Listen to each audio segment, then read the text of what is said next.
With the December 2020 update of Counter-Strike Global Offensive, Valve brought something to the table that players, for at least a month now, knew was coming. A new operation, Broken Fang. However, what we didn't know was what to expect, and the new operation brought with it a huge number of features that prompted for the most part widespread praise from members of the community.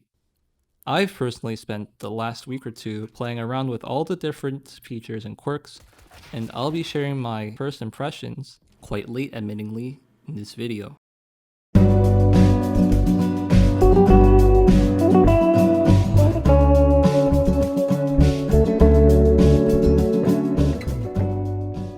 The current operation itself functions pretty much the same way as the previous one. When you first open up the main menu, you'll be greeted with the option to either purchase the Operation Pass or to just enjoy the missions as you please. With your purchasing of the pass, you'll be gifted with an Operation Coin, as is the standard, as well as the privilege to earn and purchase stars to spend on rewards in the Operation Store. What's different this time around, however, is that you get to choose what that reward is. For example, I can spend 4 stars here on the Control Collection to try to win myself this beautiful Op Fade, or I can save up to 10 and get Condom Head. Thanks, Valve. This, in my opinion, is an upgrade over the previous operation. Whereas before the rewards would include cases, which you had to buy keys for, this operation store gives players the choice of what rewards they get out of the operation, which is a huge dub in my book.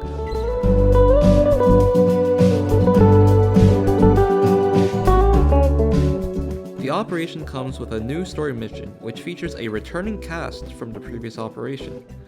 I guess you could say that CSGO now has comprehensive lore. Take that, Overwatch. 2 agents once again are tasked with infiltrating a base, this time on a farm. It's nothing special, but I'm personally invested in this story and enjoy it thoroughly. I get to follow an adventure and get some target practice at the same time. Clear out my corner for this. Oh, in front of us. Oh! I'm whiffing.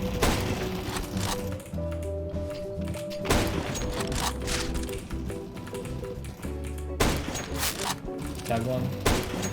Wow, there's so many. 3 guys left. That makes 1 more and then we're done. Oh wait, I only have 30 bullets in this Galil. Is there ammo? Oh, one above us. Hold up, I don't have ammo. Alright, sawed off it is. I guess the sawed off is good for this situation. Oh. What is this? Well, what do we have here? Oh, there's medi shots We here. need to find a way to power up that console. Oh, we have power up. How the fuck do we do that? There might be a we generator need to outside. The generator. Where's the gen? Oh, maybe we have to press it. Or maybe we have to. Hold up. Maybe you need to be in there, and then I press it, and then you, like... Yeah, oh yeah, because it turned off, see. So you have to be in the thing. Go in, or I'll go in the house. Or you go in the house. Yeah, you're over there already. Imagine if they just ambush you or ambush me. I have a shotgun, so I don't know how well that would pan out. Alright, I'm here. Alright, ready? Yep. 3, 2, 1, press. Okay. Guess we're going underground. Oh, the door opened in front of us. Alright, hold on, wait for me. Oh, we have to go. Yeah, it's blocked there. That's what I was saying. I think we need to go back. What the fuck is here? Chicken fucking... There's I don't think there's anything in it.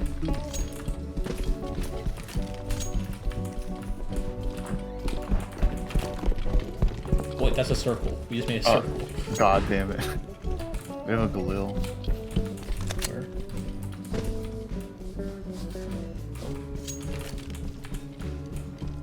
Oh yeah. No. The enemies will bring in reinforcements. Oh my god, to the head. Dude, what? I did not expect that.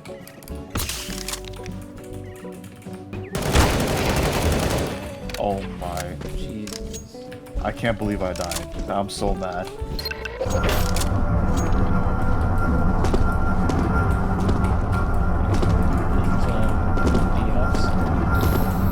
Oh. My spray disappeared, man. One's above me. the catwalk. What the fuck is going on? We have one enemy left. Where? I guess he got them all. Yes, sir. Yes, sir. Oh, they're coming through that. Oh, there's 8 more.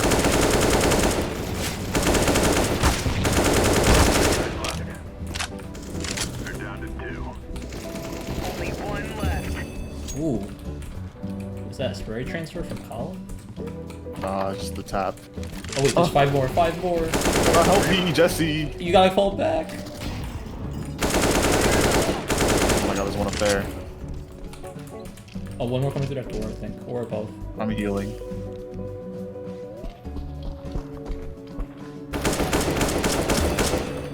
Oh my god, that was. I walked right into Peace them. and quiet.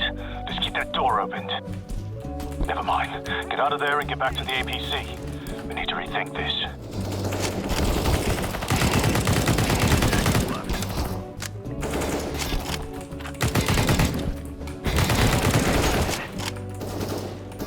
The last. Okay. So now where do we go? Do we have to walk on the pipes again? Ah, Wait, is this? Is that actually the way? I think so. Fuck my life. Okay. Yep, it is. Oh no. Given it's already week 3, and there have been no new story missions, we can only assume it'll be like the previous operation and we'll have to wait 14 weeks for the next one. See you in April, Valerio.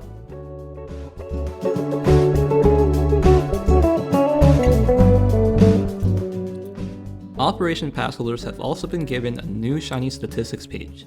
This page takes your match history from the start of the operation and spits out all sorts of interesting stats, such as best weapons, best maps, even heat maps of various things like flashbangs, HE grenades, smokes, and more. There are all sorts of filters you can apply to the statistics to really show what you want to see. I think that this is a really cool feature, especially the deaths heat map, as it shows me my own tendency to not clear angles properly. If I had one complaint, it would have to be the individual match statistics. You can only hover over the match to see the numerical stats, making it impossible to view charts for a single match, unless of course you've only played one match in the operation thus far. Overall, this is a pretty cool feature, something only really seen from third-party sites up until now. So for people that really care about their matchmaking stats, this is great.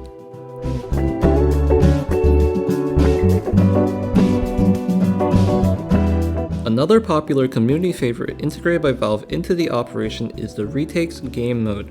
If you have ever perused the CSGO community server list, you will have seen this game mode pop up in many servers before.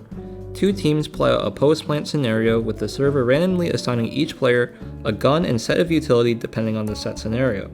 With Valve Retakes, they've added their own system. Instead of assigning players random weapons, they give the option of a few loadouts with additional utility and weapons every few rounds.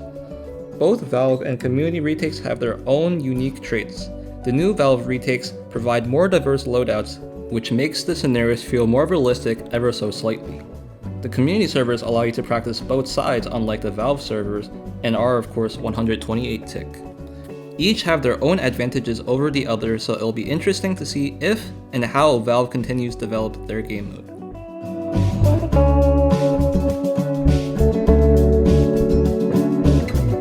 And last but not least, we have the new matchmaking mode for pass holders, Broken Fang Premier Mode. It introduces a new pick ban system where one side chooses to either pick their starting side at the expense of banning less maps, or vice versa. After every round, there is also a cool little statistics graphic which details what your team's odds of winning the round were as certain events transpired during the round. It's a simple enough graphic, but lots of people seem to have trouble understanding it. Perhaps it would have been better suited for watching back in the demo, like how Blast Premier showed the percentages on their broadcast towards the end of 2020. The feel of the Premier matchmaking, in my opinion, is that there is a slight increase in the quality of matches. After all, this is something people paid for. More people active in comms, probably less cheaters, and probably better players. However, there are some small things that need work, like how the ban phase isn't 1x1, which I'd prefer. And you can also expect matchmaking to still retain its matchmaking quality. One CT, last one. One of them is in market. You probably go B.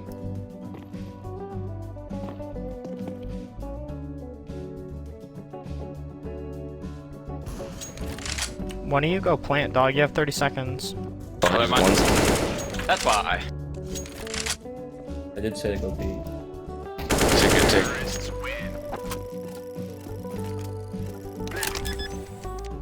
So while Premiere Mode has its many advantages, the biggest selling point by far is that it is a cheater deterrent, with the Operation Pass functioning as the theoretical paywall, and with Counter-Strike being free to play, it would be unwise for Valve to keep it after the operation with the game in its current state.